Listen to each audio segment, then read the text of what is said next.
కలిసాను, చాలా మందిని ఫోన్లలో మాట్లాడాను, చాలా మందితో ఈమెయిల్స్ లో కమ్యూనికేట్ చేశాను విత్ లాట్ ఆఫ్ జర్నలిస్ట్. అది అంటే నాకు కావాల్సిన మెటీరియల్ నేను గ్యాదర్ చేసుకోవడానికి I have done and I went, I saw the places, I saw their homes, I saw the people, I met few people who were ready to meet and talk. చాలా multiple this thing గా నేను gather చేసుకున్నాను. And initial research అయితే మొత్తము మనకి social media or news papers లో ఉన్నది gather చేసుకొని when I felt it can turn out interesting, that's when I went on the field and I started reaching out to people, talking to them. అలా ఇంకా మొత్తం నేను information I could gather. Family members కూడా ఎవరైనా కలిసారా? లేదండి, ఇంకా లేదు. పూజ గారు, సో మీ క్యారెక్టర్ ఏదైతే ఉందో, సో బయట కూడా ఆ మర్డర్ కేసు కి సంబంధించి సలీమా క్యారెక్టర్ అనేది చాలా డార్క్ షేడ్ లో ఉంటది, చాలా మందికి తెలియదు ఆ character.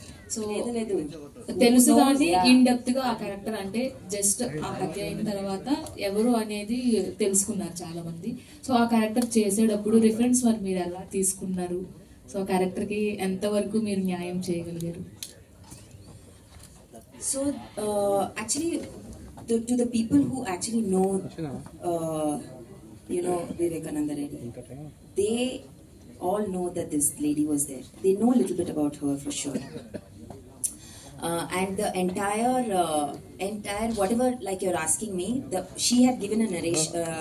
She had given a testament in the police station, right? She had given entire, whatever she had to say. From that, we've taken the character and we've completely, the entire character is based out of whatever she has said. So there's, I have not met her or I have not interacted with her. Or it's absolutely Vidya's research and what she has said, and Salima's characters is based completely out of that. Yeah. Thank you. Centre hi అండి, మనష్ని. Trailer teaser చాలా బాగుంది, interesting గా ఉంది. But one question ఏంటంటే, these kind of movies ఎక్కువగా మలయాళంలో వస్తూ ఉంటాయి. లైక్ ఇన్వెస్టిగేషన్ అన్నది చాలా ఇంట్రెస్టింగ్ గా అండ్ ఎండ్ వరకు ఎవరు చేశారు ఏంటి అన్నది కూడా తెలీదు. But you are very young and to be very frank గా చెప్పాలంటే ఇప్పుడు ఈ జానర్స్ ఎక్కువైపోయాయి. సో ఇదే జానర్ చూస్ చేసుకోవడానికి ట్రెండ్ ని బట్టి చూస్ చేసుకున్నారా, లేకపోతే why you choose this kind of genre? Because it's an investigation thriller కదా, ఎందుకు ఈ జానర్ ని చూస్ చేసుకున్నారు? బేసిక్ ఇప్పుడు ఎక్కువ వస్తున్నాయి అన్నది ఇప్పుడు వస్తున్నాయి. బట్ నేను ఈ స్టోరీ నేను రీసెర్చ్ చేద్దామని స్టార్ట్ చేసుకున్నంతా కూడా ఆల్మోస్ట్ 2 years పైనే అయిపోయింది. సో అప్పుడు the seeds have been sown. But మేము అంత ప్రాసెస్ అంతా చేసి సెన్సార్ క్లియరెన్సెస్ అన్ని వచ్చేసరికి ఇంత టైం పట్టింది. బట్ నాకు చిన్నప్పటి నుంచి కూడా అంటే నేను చాలా ఇంట్రెస్ట్ గా చూసేది documentaries, crime documentaries. So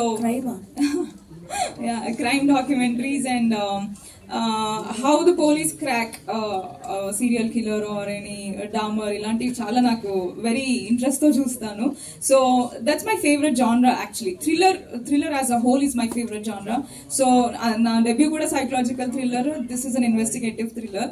so that was, అంటే నాకు when I came to know about this case, I felt that there is scope to create an investigative narrative around this అని అనిపించింది. So I picked it as a story. So Srividya గారి దగ్గర నుంచి ఎప్పుడు వచ్చినా ఇలాంటి థ్రిల్లర్స్ వస్తాయా? వేరే జానరా మూవీస్ రావా? ఒకటి నెక్స్ట్ కి ఒకటి నా కంఫర్ట్ జోన్ నుంచి బయటకు వచ్చి ఒక ఫీల్ గుడ్ స్టోరీ రాయాలని ట్రై చేశానండి. But again I told my self that I can't do it. లేదు, ఇది తీసిన కామెడీ అయిపోతుంది, జనాలు విల్ లాఫ్ ఆన్ మీ అని అనిపించింది. So again I want